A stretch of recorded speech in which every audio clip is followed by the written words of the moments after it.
So hello friends, welcome back to my channel. তখন Disney plus Hotstar release করা তাজা খাবার সিজন 2 রিলিজ করে গেছে। তো সেটা নিয়ে কথা বলো, কেমন হলো সিরিজটা। তো তাজা খাবার সিজন 1 যখন বেরিয়েছিল তখনও কিন্তু ওটা বেশ ভালো লেগেছিলো আমার। এবং সারপ্রাইজিংলি সাধারণত দেখা যায় যে ভারতীয় ওয়েব সিরিজের ক্ষেত্রে যে সিজন 2টা অতটা ভালো হয় না যতটা না সিজন 1 হয়। কিন্তু এর ক্ষেত্রে কিন্তু আমার সিজন 2টা বেশ বেশ ভালো লেগেছে। ইনফ্যাক্ট কিছু কিছু জায়গায় আমার সিজন 1-এর থেকেও ভালো লেগেছে। তো সেটা কিন্তু লেগেছে আমি ডেফিনেটলি বলবো যে সিরিজটা একবার দেখার জন্য। হ্যাঁ, ডেফিনেটলি সিরিজটা আহামরি কিছু সিরিজ নয়, বাট যদি কেউ মানে খাবার খাবার খেতে খেতে বা এমনি টুকটাক দেখতে চায় টাইম পাসের জন্য, এটা এন্টারটেনমেন্ট পাওয়ার জন্য, বিঞ্জ ওয়াচ করার জন্য, তাহলে এই সিরিজটা কিন্তু তাদের জন্য অ্যাপ সিরিজ হবে। কখন যে সিরিজটা শেষ হয়ে যাবে আপনি নিজেই বুঝতে পারবেন না। এবং সিরিজটা খুব এন্টারটেইনিং এবং খুব টাইট একটা স্ক্রিন প্লে ওয়ালা একটা সিরিজ হয়েছে বলে আমি মনে করি। তো সিরিজের গল্পটা হচ্ছে যে ভুবন বামের যে ক্যারেক্টারটা, মানে যেখানে ফার্স্ট সিজনটা এন্ড হয়েছিল, তো সেখান থেকে কিন্তু সিজন 2টাও শুরু হয়েছে। তো ডেফিনেটলি ফার্স্ট সিজনটা দেখাটা কিন্তু কম্পালসারি। ফার্স্ট সিজনটা কিন্তু আপনাকে দেখতেই হবে, নাহলে কিন্তু আপনি সিজন 2টা বুঝতে পারবেন না, কারণ গল্পের কন্টিনিউশন হয়েছে। যেখানে যেটা সিজন 1-এ ছাড়া হয়েছে সেখান থেকে সিজন 2টাকে নিয়ে যাওয়া হয়েছে। এবার ওইখানে ভুবন বাম একটা রায়তা ফেলিতে একটা কাণ্ড ঘটিতে, এবং সেখানে একজনের লস হয়েছে একটা ক্যারেক্টারের, সেটা জাভেদ জাফরি ক্যারেক্টারটা। এবার সেই লসটা কীভাবে পূরণ করে ভুবন বামের ক্যারেক্টারটা বরদানের মাধ্যমে, তো সেটাই এই পুরো সিরিজ জুড়ে দেখানো হয়েছে। আমি আর বেশি কিছু বলতে চাই না। বাকি দেখতে গেলাম ডিজনি প্লাস হটস্টারে গিয়ে 8 ঘন্টার 6টা এপিসোডের এই সিরিজটা দেখে নিতে হবে।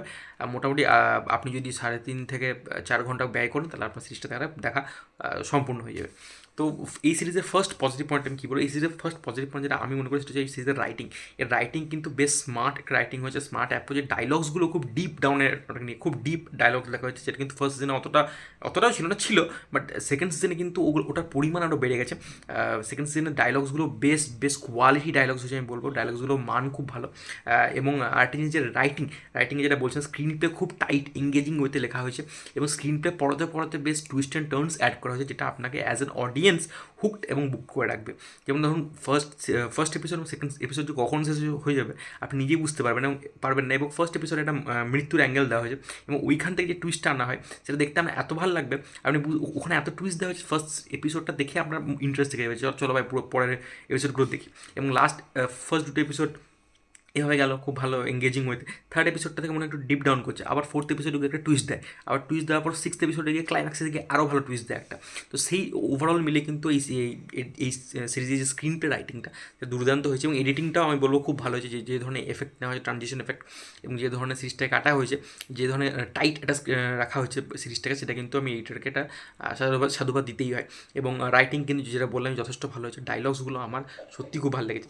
এবার আমি সেকেন্ড যেটা কথা বলবো সেটা হচ্ছে ভুবন বামের অ্যাক্টিং। ভুবন বাম কিন্তু একজন ইউটিউবার হয়ে, যে আমার খুব পছন্দের একজন ইউটিউবার ভুবন বাম খুব দুর্দান্ত লাগে। সে যে লেভেল থেকে ভিডিও শুরু করেছিল, এবং তার ভিডিও যে কন্টেন্ট ছিল, সে মানে সেইখান থেকে দাঁড়িয়ে আজকে নিজের একটা ওয়েব সিরিজ করছে, সে ডিজনি প্লাস হটস্টারের মতো প্ল্যাটফর্মে গিয়ে, সেটা কিন্তু একটা খুবই মানে কী বলবো, মানে কুডোজ জানানোর মতো বিষয়, হ্যাটস অফ করার মতো বিষয়। এবং ভুবন বামের সেই হার্ডওয়ার্কটা দেখা যায়, সেই এই ওয়েব সিরিজে কিন্তু সে ফাটিয়ে দিয়েছে। ফার্স্ট সিজনের থেকেও এই সিজনে তার পারফরমেন্সে আরও অনেক ইম্প্রুভমেন্ট এসছে। ফার্স্ট সিজন কিছু কিছু জায়গায় মনে হচ্ছিলো তার এই জায়গাটায় তাকে মানাচ্ছিল না, এখানে কিন্তু সে সেই ইম্প্রুভমেন্টগুলো কিন্তু করেছে। এবং এখানে সে অ্যাকশনও খুব বেশি পরিমাণে করেছে, দেখতে পেলাম আমি। অ্যাকশনও করেছে সে, এবং যথেষ্ট ভালো রকমভাবে সে অ্যাক্টিং কিন্তু ভালোভাবে করেছে। কিছু একটা জায়গা বলো যেখানে একটা ধর ক্যারেক্টারকে মেরে দিচ্ছে, ওখানে তার যে ধরনের এক্সপ্রেশন দরকার ছিল, যে ধরনের অবাক হওয়া, যে ধরনের আশ্চর্য হওয়া দরকার ছিল, সেই এক্সপ্রেশনটা একটু আমার ল্যাক লেগেছে। বাট ওভারঅল আমি যদি দেখি, ভুবন বাম কিন্তু দুর্দান্ত অ্যাক্টিং করেছে আমি বলবো। এছাড়া শ্রেয়া পিলগাঁওকর বলি, জাভেদ জাফরি অ্যাজ ইউসুফ ভালো কাজ করেছে। আমাদের মানজেকার, যে আমার নামটা মনে পড়ছে না, তো সে কিন্তু তার কিন্তু কম স্ক্রিন প্লে ছিল। মহেশ মাঞ্জরেকর, সরি নামটা ভুলেছিলাম আমি।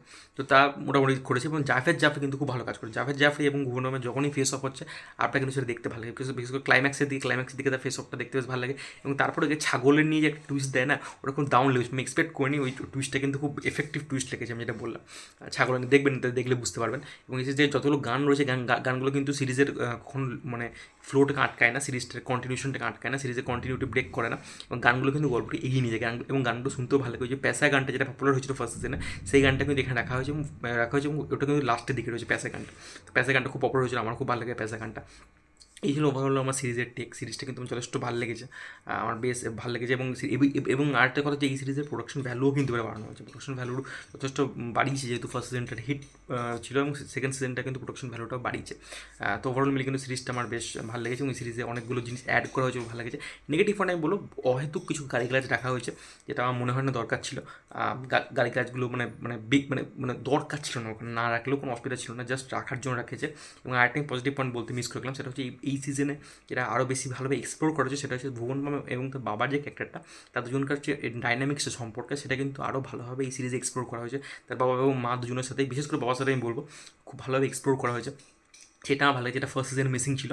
সেকেন্ড সিজনে কিন্তু তার সঙ্গে তার প্যারেন্টসের যে রিলেশনশিপটা, সেটা কিন্তু ভালোভাবে এস্টাবলিশ করেছে, কিন্তু ভালোভাবে বিল্ড আপ দিয়েছে। তো আমার ক্ষেত্রে সেকেন্ড সিজনটা কিন্তু বেশ বেশ ওয়ার্থ ওয়াচিং হচ্ছে আমি বলবো। এবং সিরিজটা কিন্তু কখন দেখে শেষ মানে 3 থেকে 4 ঘন্টা কখন ব্যয় হয়ে যাবে আপনার নিজেই বুঝতে পারবেন না আপনি। তো আমি তো ডেফিনেটলি রেকমেন্ড করবো, আমার তো ভালো লেগেছে। তোমরা সিরিজটা কেমন লেগেছে ডেফিনেটলি কমেন্ট করে জানাতে পারো। আর ভিডিও ভালো লেগে তাহলে চ্যানেলকে প্লিজ সাবস্ক্রাইব করে দিও। আর আমার সাথে যুক্ত চাইলে ডেসক্রিপশন বক্সে ইনস্টাগ্রাম লিঙ্ক দিয়ে যুক্ত পারো। Take care, good by.